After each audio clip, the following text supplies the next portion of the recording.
I'm willing to bet that there is a version of your life that doesn't feel like it was designed by you for you. Like, I hear it all the time. You're really busy, you're really capable, you're doing all of the things. But if you're really honest with yourself, the way your days look, the pace that you're keeping, the things that you're prioritizing, and most importantly, the things that you keep quietly pushing to the side, did you choose this? Or did it just kind of happen to you and around you? Most women, when they really, really sit with this question, they can feel something shift, myself included. Because the truth is that so much of how we live was shaped before we ever got the chance to choose. By what was expected of us, by who needed us, by the life that got built around everyone else before we thought to ask, but what is it that I actually want? Today's episode is about that very question. And the exercise I'm going to share with you is the one that for me and for so many women I've worked with finally made it possible to answer this. So from the time that you were very small, you were being shaped by your parents, by your siblings, by every single relationship you moved through, and every single environment that you grew up in, by messages that were shared, both spoken and unspoken, about, what women like you do and what women like you have and what women like you settle for. Ugh. I even hate saying those words out loud. But slowly, without you ever really noticing, those messages can become your blueprint. They become like an invisible framework running quietly underneath every single decision that you make.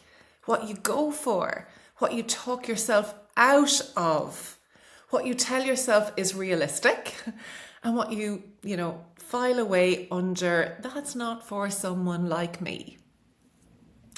And here's the part that's hard to hear. Most of us never even question that blueprint because it feels like us. It genuinely feels like the way things are. But it isn't you. It's the accumulation of everyone else's expectations that you've worn for so long that they've started to actually feel like your very own skin. So here's what I want you to genuinely consider. When you look at your life right now, the shape of it, the space of it, the pace of it, the things that you give your energy to every single day, how much of it did you actually choose?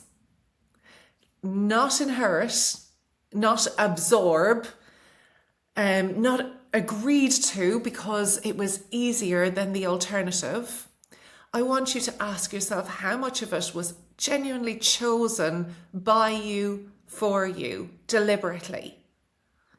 For a lot of women, that question can land somewhere uncomfortable because the honest answer for so many of us is not as much as I thought. And I want you to know that that's not something to feel bad about. It's something for you to feel curious about. Because the moment that you see the blueprint, like really see it, the moment you get awareness of it, is the moment that you get to start drawing your own. And that's a really cool thing. Here's what I discovered when I was studying positive psychology and what the research in psychology consistently shows us. Trying to change from inside your current belief system is genuinely hard. Not because you're not capable of the change, but because you're working against the full weight of everything that you've been conditioned to think about yourself. Every story about what's realistic to you, every single quiet voice that says, maybe this just isn't for you.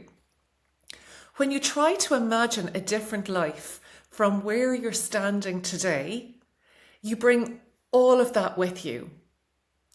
But when you project yourself forward, when you step into a future that hasn't materialized yet, something different can happen. You get to leave the conditioning behind sometimes, just temporarily, but enough. Because your future self wasn't built by all of those old stories. The future self, the version of you that you want to be, it wasn't built by those old stories. Your future self was built by something different because she got to choose. She is living in a way that is entirely deliberately hers.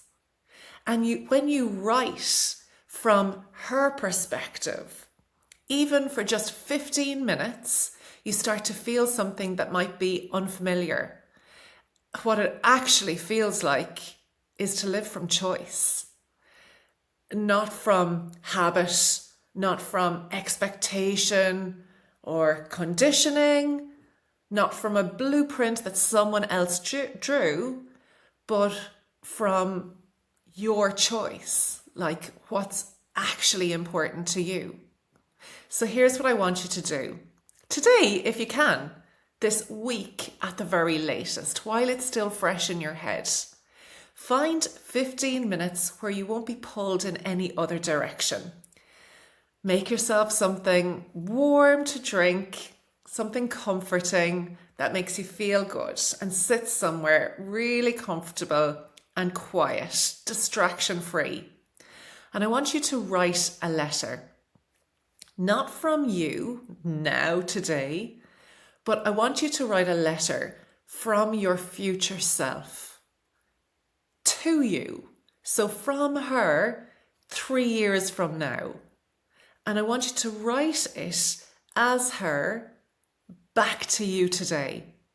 Let her speak first. Don't plan what she's going to say.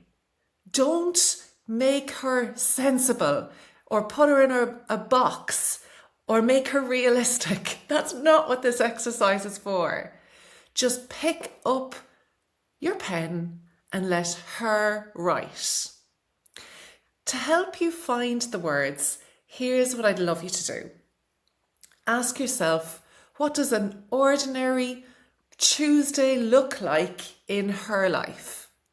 Not a highlight day, just a normal day. How does the morning feel? What is she working on? Who is she working with? Who's in her spaces? What did she have to let go of to get there? And was it as frightening as she imagined?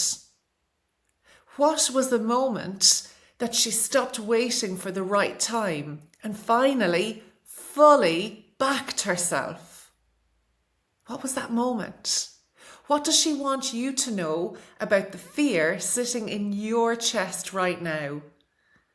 And what does she need you to hear about the business that you're building? Take your time with this and don't bring the old conditioning back into the room while she is writing. She got free of that conditioning, so let her remain free. What I have noticed in myself and in so many women I've walked through this is that something can quietly shift in how you make decisions after you do this exercise. You stop making them purely from where you are today, right now, and you start making them sometimes with a little of her in mind. When you're not sure about whether to go for something, you think about, well, what would she do? When the doubt gets loud and the voices start, listing off all the reasons that this probably won't work, you remember that she's already on the other side of that doubt. She made it through, and she needs you today.